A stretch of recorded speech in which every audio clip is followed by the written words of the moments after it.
At first glance, this looked like another stacked women's 400-meter final filled with world-class athletes.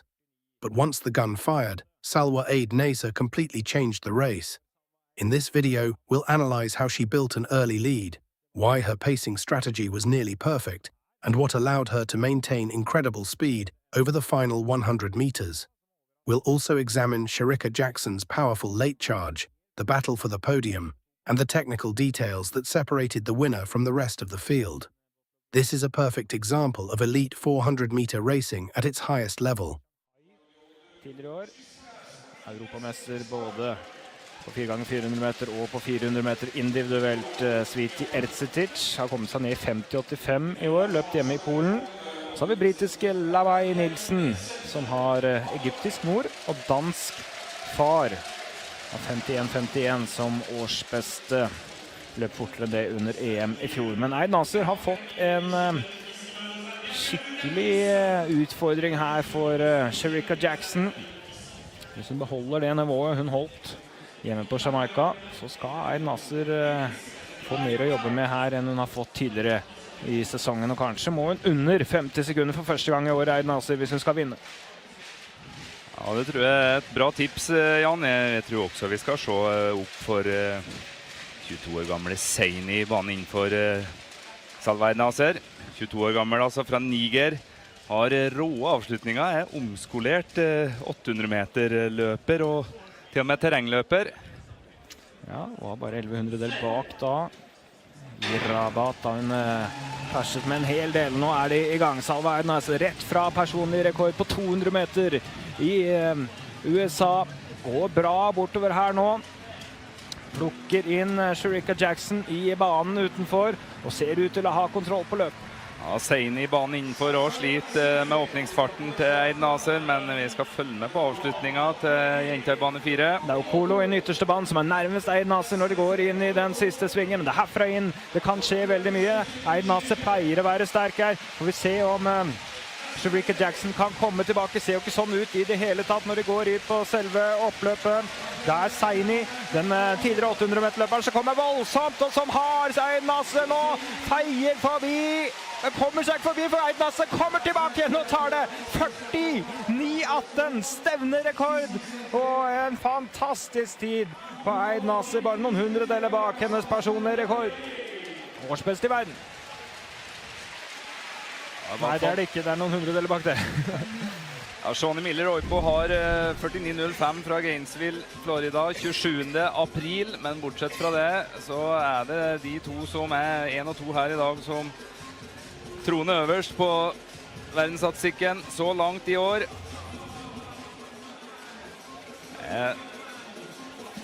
Ropa et lite varsku i forhold til avslutningen til Zaini fra Niger, altså viser oss i dag at hun har tatt store steg som 400 meter løper.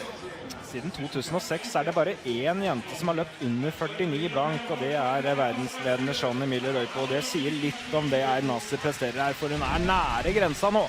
Altså mesterlig hvordan. The women's 400 meters produced one of the most impressive quarter-mile performances of the season, as Salwa Eid Naser once again demonstrated why she was considered the world's fastest one-lap runner. Facing a field filled with experienced international athletes, including Jamaica's Shericka Jackson, Switzerland's Lea Sprunger, Courtney Okolo, Ann McPherson, and Justyna Święty-Ersetic, Naser delivered a tactical masterclass that combined explosive speed with exceptional endurance. From the opening strides to the finish line, she remained in complete control, leaving little doubt about who was the strongest athlete on the track. Unlike the 100 or 200 meters, the 400 demands perfect pacing. Every athlete must decide exactly how aggressively to attack the opening half while preserving enough energy to survive the final straight. Run the first 200 meters too slowly, and valuable time is lost. Push too hard, and fatigue destroys running mechanics before the finish. The athletes who consistently succeed are those capable of finding the perfect balance between speed and control. As the starting gun fired, Naser immediately committed to her trademark strategy. Running aggressively from the outside lanes, she attacked the opening bend with tremendous confidence. Her first 100 meters were powerful but relaxed, allowing her to build speed without unnecessary tension. Every stride looked efficient, her arms remained controlled, and her body position stayed stable despite the high velocity. By the time the runners entered the back straight, Naser had already begun making up the stagger on several competitors. That visual advantage immediately placed psychological pressure on the rest of the field. Athletes inside could sense her momentum building even before they could fully see her, forcing them to decide whether to increase their own pace earlier than planned. Shericka Jackson adopted a completely different race strategy. Rather than chasing Naser during the opening stages, the Jamaican remained patient. She focused on maintaining smooth rhythm and conserving energy through the first half of the race.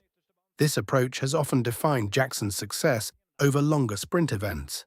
Instead of relying on explosive early speed, she prefers building momentum gradually before launching a powerful finish during the final 120 meters.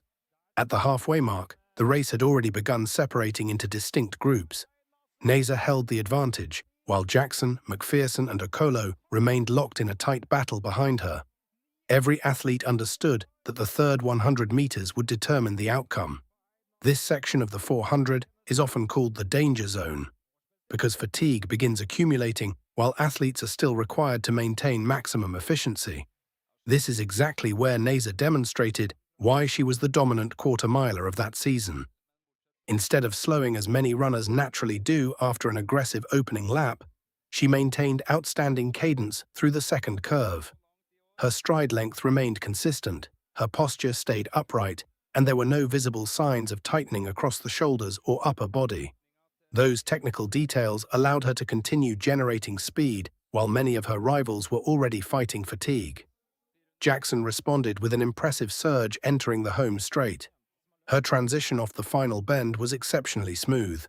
She increased her knee drive, maintained excellent arm mechanics, and gradually reduced the gap to the athletes ahead. Her closing speed once again highlighted why she would later become one of the world's most successful long sprinters. Although she could not threaten Naser's victory, her final 100 meters were among the strongest in the field and secured second place with authority. Behind the leading pair, Stephanie Ann McPherson produced another experienced and disciplined race. She resisted pressure from the remaining athletes and maintained enough composure during the final meters to secure a place on the podium. The battle for the remaining positions remained extremely competitive, illustrating just how deep the women's 400-meter field had become. The final results reflected two completely different approaches to elite 400-meter racing. Naser built her victory on aggressive front-running, trusting her exceptional endurance to maintain speed all the way to the finish. Jackson relied on controlled pacing and one of the fastest finishing kicks in the race. Both strategies were executed extremely well, but on this occasion, Naser's ability to sustain world-class speed over the entire lap proved decisive. Technically, several aspects of Naser's performance stand out. Her acceleration through the opening 150 meters created immediate momentum without appearing forced. Her transition into the second half remained smooth, avoiding the sudden loss of rhythm that affects many athletes after an aggressive opening. Most importantly, she preserved her mechanics throughout the final straight, continuing to produce efficient stride frequency even as fatigue increased. The race also highlighted how important relaxation is over one lap. Many athletes begin tightening their shoulders during the closing stages, reducing stride efficiency and increasing energy expenditure.